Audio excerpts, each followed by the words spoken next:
Hello everyone, I am Neelam Choudhary, your host for the web series Django Project Based Learning. So, in this series, you will learn Django with the help of the project. So, before we jump into today's topic, do me a favor. Give that like button a quick tap, and if you haven't subscribed yet, hit that subscribe button. I hope you have subscribed my channel. So, if you have subscribed, let us begin with today's topic. So this video is an extension of the previous video. In the previous video, we have seen how we can create a form, and how to render that form on the browser. In this video, if you want to save the data of the form, how we can do it. Although the entire form topic will be covered in the CRUD operations, but let us see over here as well. So if you'll see, I've created a project form, and I've created an application app1. I've included that application in the settings.py file. Then I've created a URL inside the project.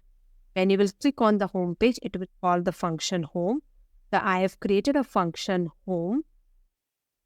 And in this function, what I have done, it is rendering a form. So first thing, you will create a form.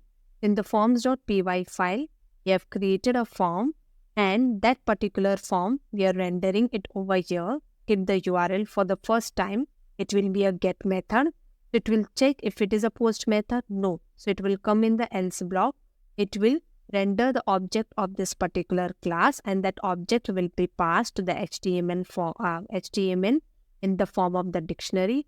Over here, we will render that particular data, with the help of the for loop, and we will show each and every field. When we'll click on submit, it will be a post method. Again, the same function will be called, because here the action I have kept it like this way, means it is supposed to call the same function. Again, it will check if it is a post method, it will take the data, and we were just printing the data. Suppose you want to save the data, then you should create a models.py file where we are going to save the data.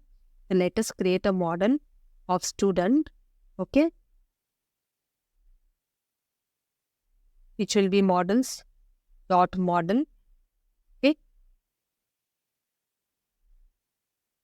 The fields will be name is equal to models dot char field. Here we have to specify the maximum length, otherwise it gives an error. Mistake. I do a lot of spelling mistake. Second email field.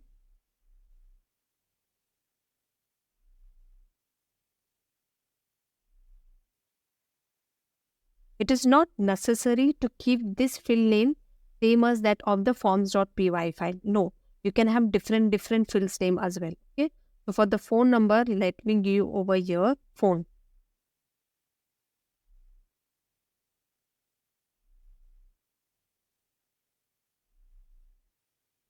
Integer F field. So whenever we create a model, the first thing is what? You should run the py manage.py make migrations command, which will create the SQL query for you guys. Then migrate command that will execute those queries. Now we are not interested in seeing this particular data in your database, or let us create the super user as well to see the data has been saved or not. So we will write py manage.py create super user, because we will see whether the form data is getting submitted or not. Create super. I'm creating a super user, so we will see whatever email address you can provide. Then you will type the password. You will not be able to see. Just type it and click enter. So I've created a super user as well. Next thing is what? Register your model so that we can see it on the admin panel. Register that particular model. First I have imported that model. Then with the help of the decorator, I've registered which fields I want. I have specified over here. The field name will be same as that of this field. Okay, you cannot do any spelling mistake. And I know the ID will be created. Okay, let me go in the admin panel and let us see whenever we are saving any data, will it be saved or not. Let me write the name that I've given and password. Okay, the student. Right now over here, I'm not having any data. Okay, let us write the code to save the data as well. Go in the views. So what you will do, first you will create an object for your model.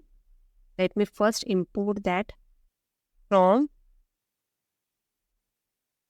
dot models. Import, what is the name of your model? That is student. Okay,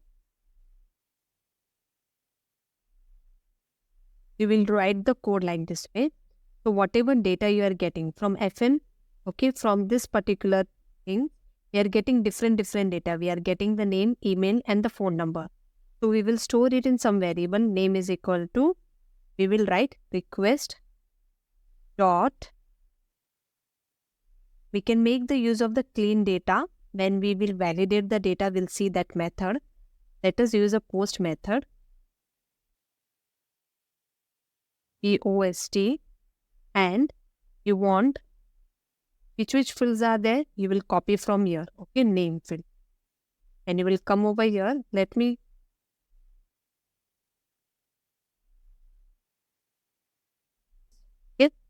now you will write name field data, you take it, store it in name. Similarly, in the email object, take request dot post method. Okay, and the field value that you will take is email, and in the phone dot post, you will take it from the phone number. So what I'm saying, whenever we are getting the data from the form, okay, from that form, whichever data you are getting in the name field, store it in this variable. The data that you are getting from the email field, store it in this variable. And the data that you are getting from the phone number, store it in this variable. And now this will store it in our object. What is the object? We will store it in our model. So the name of the model is student. And in student, what fields we were having? Let us see the models, the name field.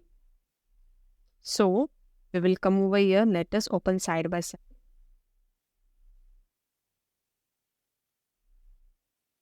So in the name field, what we will store? We'll store this value in that we are having. And in the email field, what value we will give? Whatever we are having in this variable. And in the pH field, what we will do? In the phone field, we will store the pH value. Okay? Now either you can write over here dot save, or you can create an object of this one and then you can write as dot save. Let us see this how it is working. Refresh it. Let me submit some data. Phone number. Click on submit. Let us come over here, refresh it. See, the data is saved in the backend. What I have done, first I have created a model because the data which is coming from the form, you have to save it somewhere. I have created a models form. Okay, models.py, I have created the model. And then when the request method is posed, what I am doing, whatever data is coming, okay, in the different field, I am taking it with the help of request.post. Whatever data is of the name field, I am storing it in the variable name. Whatever data we are getting from the email field, I am storing it in the variable email. And whatever data we are having from the form field, I am storing it in this. Okay. And after I have got all the data of the form, I will store it in what? Student model. So we are creating the object of the student. and the different fields, that is name, email, and the phone of your model will have this particular variable. Okay, and then we are writing save. Whenever we are writing save, it will store it in your database. So this is how you can store the data of your form. So before we end, kindly like and subscribe the channel, as it will boost me to create many more videos, and I will be coming with the next video very soon. Till that time, if you have any doubts in any video, kindly write down in the comment box. I will give you the replies. Thank you. Have a good day.